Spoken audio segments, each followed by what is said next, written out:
بسم اللہ الرحمن الرحیم۔ السلام علیکم ورحمۃ اللہ وبرکاتہ۔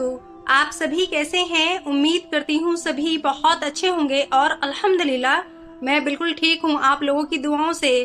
اور اللہ سبحانہ تعالیٰ سے دعا ہے کہ اللہ سبحانہ تعالیٰ جتنے بھی لوگ پریشان ہیں سب کی پریشانیوں کو دور فرمائے، اور جو بیمار ہیں ان کو شفا عطا فرمائے، آمین یا رب العالمین۔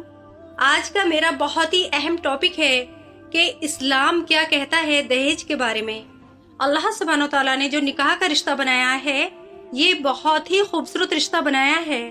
جب ایک لڑکا اور لڑکی نکاح کے رشتے میں آتے ہیں تو یہ اللہ سبحانہ تعالیٰ کی مرضی سے آتے ہیں، کیونکہ اللہ سبحانہ تعالیٰ نے عرش پر پہلے ہی جوڑیاں بنا دی گئی ہوتی ہیں اور بعد میں ان کو دنیا میں ملایا جاتا ہے۔ تو میں یہی بولوں گی کہ ماں باپ کو یا پھر کسی بھی رشتہ دار کو کسی رشتے کے لیے پریشان ہونے کی بالکل ضرورت نہیں ہے، کیونکہ اللہ سبحانہ تعالیٰ نے پہلے سے ہی لوح محفوظ میں سب لکھ دیا ہے کہ کون کب ملے گا اور کہاں ملے گا، کیسے ملے گا اور کس سے ہوگا نکاح، یہ سب لکھ دیا گیا ہے اللہ سبحانہ تعالیٰ نے۔ دیکھیے جی، نکاح کو اسلام میں آسان بنانے کے لیے بولا گیا ہے کہ نکاح کو بہت ہی آسان بنائیں، اور نکاح اتنا ہی مشکل ہوتا چلا جا رہا ہے۔ ہمارے معاشرے میں یہ بولا جاتا ہے کہ سنت کو فالو کریے، ہمارے اسلام میں یہ نہیں ہے، ہمارے اسلام میں وہ نہیں ہے، سنت کو فالو کریے، ہمارے نبی نے یہ نہیں کیا، ہمارے نبی نے وہ نہیں کیا۔ تو نکاح کے معاملے میں ایسا کیوں؟ اس میں کیوں سنت فالو نہیں ہوتی؟ اس میں کیوں سنت کو فالو نہیں کرتے؟ ہمارے اسلام میں دہیج کا کہیں سے کہیں تک بھی ذکر نہیں ہے۔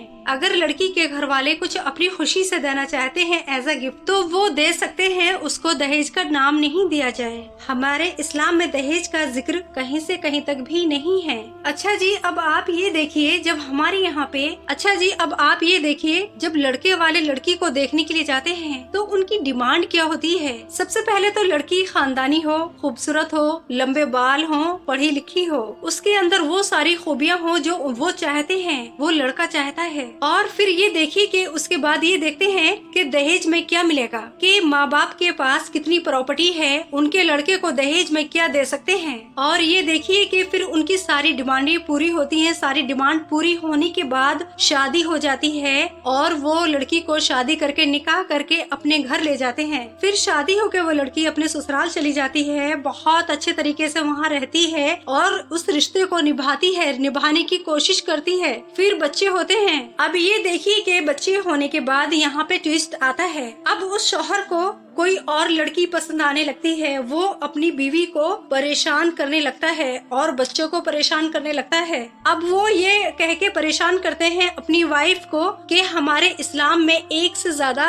شادیاں کر سکتے ہیں۔ کوئی بھی شوہر خود کو یہ نہیں دیکھے گا کہ اس کے اندر کیا خوبی ہے، کہ لڑکی کو اس کے اندر کیا اچھا لگا، کیا نہیں اچھا لگا، خود کیا آڑا ٹیڑھا کیسا ہی بھی ہو، بیوی اس کو چاہیے خوبصورت، پیسے والی، جہیز والی بیوی چاہیے اس کو، خوبصورت، پیسے والی، دہیج والی۔ خود اور اس کے ماں باپ دہیج لینے کے لیے کٹورا لے کے کھڑے ہیں کہ کب ہمیں دہیج ملے اور کہاں سے ملے، اور ملنے کے بعد بھی ان کی بھوک ختم نہیں ہوتی۔ پھر دوسری، تیسری، چوتھی، مطلب اپنے بیٹے کو بیچتے ہیں وہ۔ پھر لڑکا دوسری شادی کرتا ہے، تیسری شادی کرتا ہے، اپنی بیوی کو مظلوم بنا دیتے ہیں اور اپنے بچوں کو یتیم۔ یہاں پہ مولانا کا کسی کا کوئی سوال جواب نہیں ہوتا، کوئی مولانا اس چیز پہ بات کرنے کے لیے تیار نہیں ہے۔ 1 2 3 4 شادیاں گنا دیں گے کہ 3 شادیاں کرو، 4 شادیاں کرو، 2 شادیاں کرو، لیکن وہ جو بچوں کو یتیم بنا دیتے ہیں، پیدا کر کے چھوڑ دیتے ہیں، بیوی کو مظلوم بنا دیتے ہیں، ان کا خرچہ کیا وہ مولانا اٹھائیں گے یا پھر ان کا خرچہ وہ اٹھائیں گے جو شادی کراتے ہیں؟ شادی کرنا، دہیج لینا اور پھر اس لڑکی کو ٹارچر کرنا، یہ ایک کاروبار بنا لیا ہے۔ اگر آپ کے اندر اتنی ہمت ہے تو اپنی وائف کو، اپنی بیوی کو طلاق دو نا پورے خاندان کے سامنے، پھر کرو نا دوسری تیسری شادی، تب پتا چلے گا نا کہ آپ سب کے سامنے شادی کر رہے ہیں۔ اگر آپ خاندانی ہیں، آپ کے اندر ذرا سی بھی شرم ہے، تو جس طرح سے آپ 1000 آدمی کے یا پھر 500 لوگوں کے بیچ میں شادی کر کے لے کے آتے ہیں، ویسے ہی سب کے سامنے آپ اس کو طلاق دیجئے۔ دہیج لیا اور اس کے بعد ہمیں کوئی اور لڑکی پسند آ گئی تو ہم دوسری تیسری شادی کریں گے۔ کیوں لڑکی پہ الزام لگا کے اس کو ٹارچر کیا جاتا ہے؟ سب سے پہلے تو آپ یہ جان لیجئے کہ صحیح مطلب کیا ہے اسلام میں جہیز کا۔ لفظ جہیز عربک لفظ ہے جس کے معنی ہے، مطلب ہے تیاری کرنا۔